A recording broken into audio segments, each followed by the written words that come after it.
and welcome back to Thomas's Moustache. Today we are going to be talking about a recent trip I went on and just how it went, because I'm not a travel vlogger. I don't want to take a camera with me, but I thought, hey, why not tell you about it? Maybe it'll make for an interesting video. So recently I went to Japan for about 10-11 days, and I thought maybe I should tell you about it. Maybe you'd find it interesting. Maybe you want to go to Japan.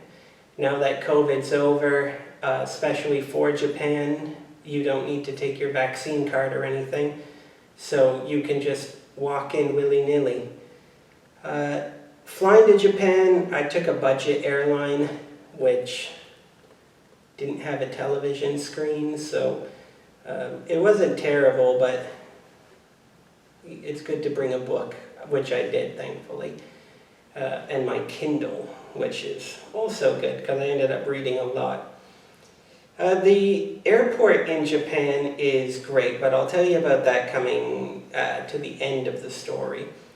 First destination was Tokyo, and Tokyo is a big city, naturally. I believe it has something like 30 million people, but their metro system is quite easy to learn. If you fly into the airport in the south, you can get an English travel guide, and on the back is a map of the Tokyo metro system. Now I got in early and took the monorail, which was the first time I've ever taken a monorail. There's nothing really special about it. It's basically just like an overground metro, overground light rail, but kind of cool idea.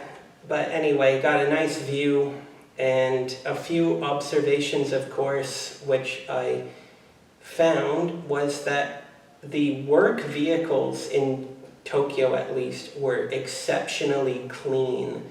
When you see them on the street, they're shining. They're so clean. So all those big trucks are very clean. All the little work trucks are very clean, which was amazing because I'm used to seeing them being all beaten up and dirty and covered in dust. So that was pretty cool. The people in Tokyo were kind of like what you would expect in any big city, right? Everyone's just going to work. Everyone's going to work, going home, going somewhere. So it was real hustle and bustle. I took the red-eye flight in, is that what you call it? Where you fly through the night. And when I got there, everyone was just going to work. So the earliest people, 6 o'clock, and then the 7 o'clock, and then the 8 o'clock. So it was busy. There were so many people, but I managed to get where I was going before the real rush hour, because I've taken that train a couple of times there and you just can hardly even get on. You've got to squeeze in, which was not great, but when I got there, it was thankfully, at least I could stand and have some breathing space. One interesting thing that I noticed in Tokyo is that there's not a lot of flowers in many of the parks. Many of the parks, they concentrate more on green shrubbery and trees, and the park is made up of shrubs and trees rather than having a load of flowers, which I'm not entirely sure why, but that's the way it is. So in terms of flowers, I didn't see too many in Tokyo. One interesting thing is that there were loads of crows, and well, I believe they were crows or ravens, but they were huge, and it's probably the bird I saw the most in Tokyo. There were other birds like sparrows, which I saw, but mainly crows. Now I went to the Meiji Park, and it was pretty incredible because the trees in that park were gigantic. I don't think I've seen trees that big in a long time, especially not in the middle of a big city. So it was a pretty nice walk there. Loads of tourists. I don't think I've seen that many tourists in one place for years and years and years. Even my recent memory, I haven't seen that many tourists. I probably saw more tourists than I saw Japanese people, which was rather interesting. I did go to a couple museums. I saw the Zool exhibit, which is a dinosaur from Canada, which I'm from. The Zool was on display in the Tokyo Museum, and I never saw the Zool dinosaur before. I read about it in the internet, but I never saw it, obviously, so I thought, wow, that's pretty cool. So I went and saw my fellow Canadian dinosaur Zool, and it was pretty cool. It's like a leather rug, you know, when you hunt the polar bear and you see the polar bear rug like that. It was like that. So a Zool rug, basically. But you could see it was hard. It wasn't soft. It wasn't like a leathery material, but you could see its muscles, what I assumed to be its muscles and its skin were preserved, which was pretty cool. Other than that, though, the big reason I went to Tokyo was to see the Sumo Wrestling Championship, which was really incredible. On the 28th of May was the final day of the Sumo Wrestling Tournament, and it was spectacular. I saw some of these guys were gigantic. They were humongous. I think some of them weighed upwards of, 180 kilograms or more. I want to say some did weigh more, but they were hulking men. I don't know how tall they were, but definitely taller than me, maybe even up to 6'5", because I was sitting in the nosebleed section, and I could see them clear as day, like they were standing right in front of me. These guys were giants. Now, I am a bit of crazy about wrestling. My favorite, of course, is WWE. And so sumo wrestling naturally is kind of up my alley, you could say. And I thought that this would be the perfect opportunity. My number one priority for visiting Japan. I'm just crazy about it. I got this sumo wrestling guidebook for the tournament.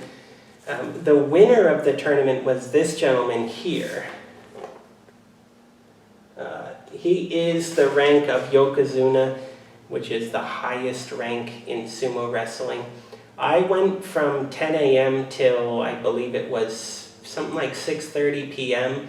They go through the junior division, which has lots of wrestlers, then the intermediate division, which has about 11 matchups, 8 matchups, and then the advanced, the professional highest division, which had about 8 matchups or 11 matchups, somewhere in there. But the Yokozuna here is 180 kilograms. Born in 1991. When I saw these sumo wrestlers, one thing that surprised me is that I'm older than probably more than half of them. But each one of them, you would never say that you look older than them, because, I don't know, there's a maturity to their face that gives them a sense of authority, a sense of wisdom that I was amazed by when I was checking through my book here at their ages. I thought, these guys look so wise and so mature. So I was amazed by that. Now the sumo wrestlers, they wrestle in a ring made out of clay. It's made with traditional tools by traditional craftsmen, and they make it for the tournament, and then they do special ceremonies and bless it, and then they take it apart at the end. So this ring is incredibly small.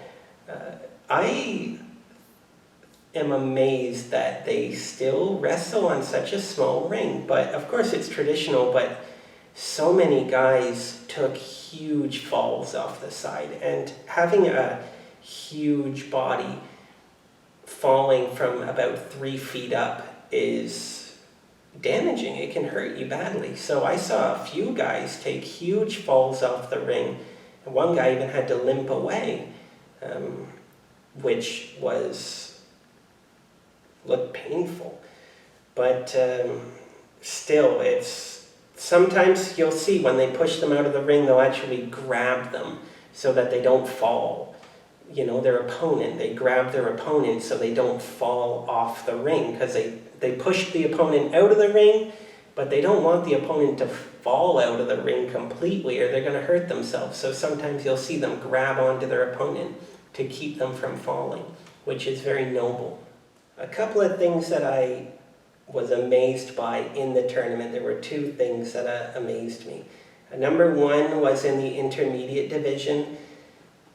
I think maybe it was the advanced, but one sumo wrestler grabbed another and threw him out of the ring, and he even landed on top of somebody. You can actually get the seats, ringside seats are pretty close, and you're at risk of potentially being landed on, because some of these sumo wrestlers, they're so powerful, they could throw a 150-kilogram man, something like 10 feet, 12 feet, right off the side of the ring if they wanted.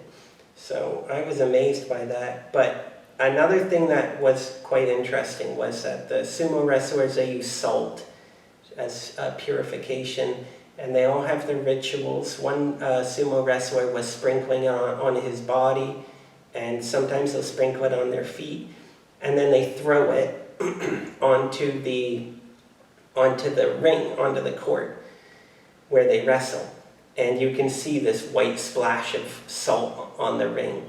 And one sumo wrestler, now their hands are gigantic. It's like a baseball glove, the size of their hands. So one of the sumo wrestlers I saw, he grabbed the salt, and he could probably hold as much salt in his hand as a pot that you put on the stove. So that is a lot of salt. And he threw it, and it went over the ring and even hit the photographer who was on the other side of the ring, even a fair few feet away. So I'd say it was about 30 feet that he managed to throw this pot full of salt, which I thought was amazing, because the size of his hands were incredible.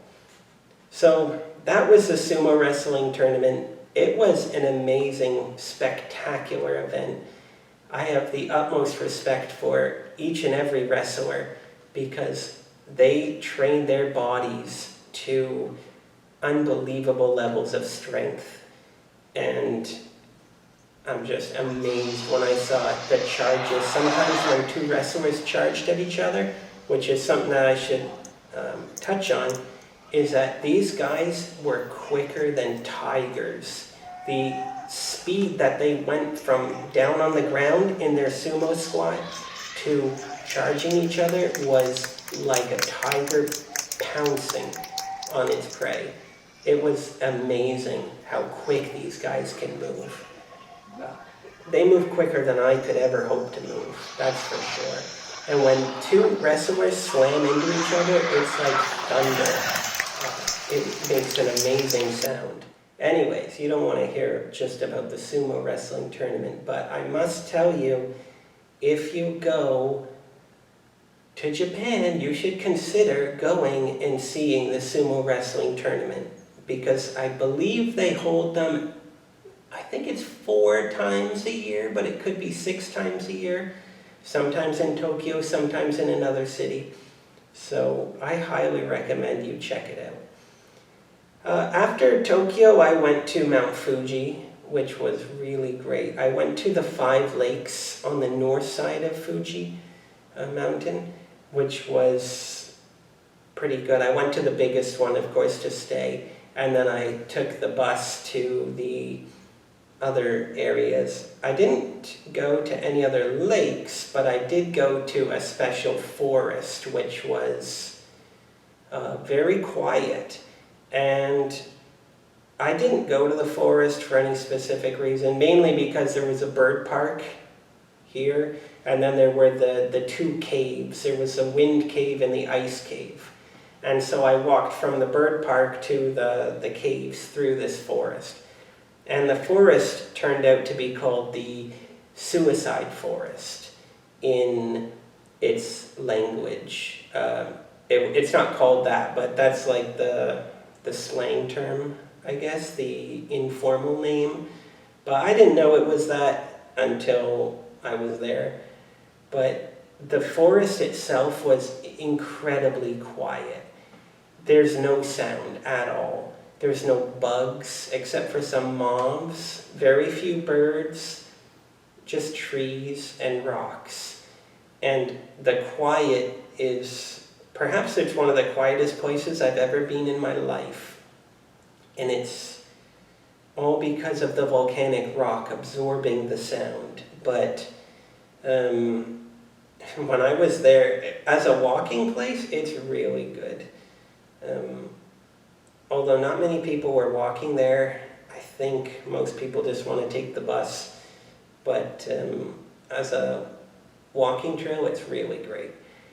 I saw some interesting funguses. One of them was pretty cool. Huge, gigantic things.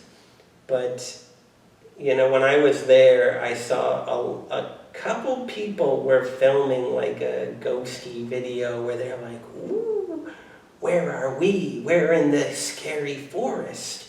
Wow, let's go see what we can find, like ghost hunter style stuff. But I was just laughing because I thought, wow, you guys came here for that? Nice clickbaity video, of course, but the forest itself is actually just a very nice place to walk. You're probably not going to see anything too scary there. But the caves, of course, were quite nice and cool, which was refreshing. Really, Japan itself was very cool at the time. Less than 20 degrees some days, which was nice and refreshing. I did see Mount Fuji. There was a fair amount of clouds, but I saw Mount Fuji pretty well. Nice big mountain. It's just beautiful. There was still some snow on the top, of course, but really lovely. I did a bike ride around the big lake. For the vast majority of it, there is no bike path, so you have to bike on the road. But the drivers in Japan are very respectful, and they do go the speed limit, which is 40 kilometers an hour, I believe. So they are very respectful. They give you lots of space, and they don't rush by like in other countries you go to. And if you ride on the road, it's like a death wish. They are very, very respectful. In general, in Japan, the drivers are some of the best I've ever seen in my entire life. They are, and I didn't see a single policeman at all. But people just respect the rules, which I'm very grateful of. After Mount Fuji, I went to a place called Nikko, which there's two areas. There's the little town, and then you go up into the mountains on the bus. And it was also very nice. On that day, it was pouring rain. That's when there was a typhoon passing through and just brought a lot of bad weather. But that's partially why my sumo wrestling book here is damaged, as it did get wet, which is regrettable. But it was nice, and I did a nice little walk there. I went on Sunday for a walk, which means everybody was out, but it was still nice. A nice long walk. So for the last day, I went back to Tokyo to the Sky Tree because I was leaving early in the morning, so I had to be pretty close to the airport, which I was, thankfully. So I didn't go up the Sky Tree, but I saw it from my window, and it was pretty impressive. It was good, and overall I would say it was a good trip. The people were nice, very friendly, respectful. The staff were very nice. If it's someone's job to serve you, you're getting amazing service. Like, they take it seriously. If their job is to smile, then they smile really well. And the Japanese in general are very polite people, very clean. There's no smoking allowed on the street anymore. You can't smoke anywhere outside. You have to smoke in smoking areas. You can't park on the side of the road unless it's a designated area. And even though there are no policemen wandering around, I'm not going to tell you there are no policemen, but I didn't see any policemen. But still people respect the rules, which is good. I just am amazed by it. The people in Japan are special in a sense because of the way that they act and the way that they interact. I hope that they liked me. I hope that I respected them in the way that they wanted, because I tried to be respectful, and yeah, so I hope that they didn't find me too annoying, but it's good. So in conclusion, Japan is very nice. I definitely want to go back. Even the places that I visited, besides Tokyo, I really felt like there was more to do. Even in Tokyo, there's still some museums that I want to see and stuff. The big city is not really my favorite place in the world, in any country, but the rest of my trip, it was very pleasant. Every place I want to go back even. And of course there are other places that I want to go and see. And yeah, the people are great. Lots of tourists, but you get the idea. Other than that though, it was a good trip. But alas, we are back and gonna make some more videos. We're almost at my 2-year anniversary, so I've got some catching up to do. So until next time, I'm gonna say Too-da-Loo.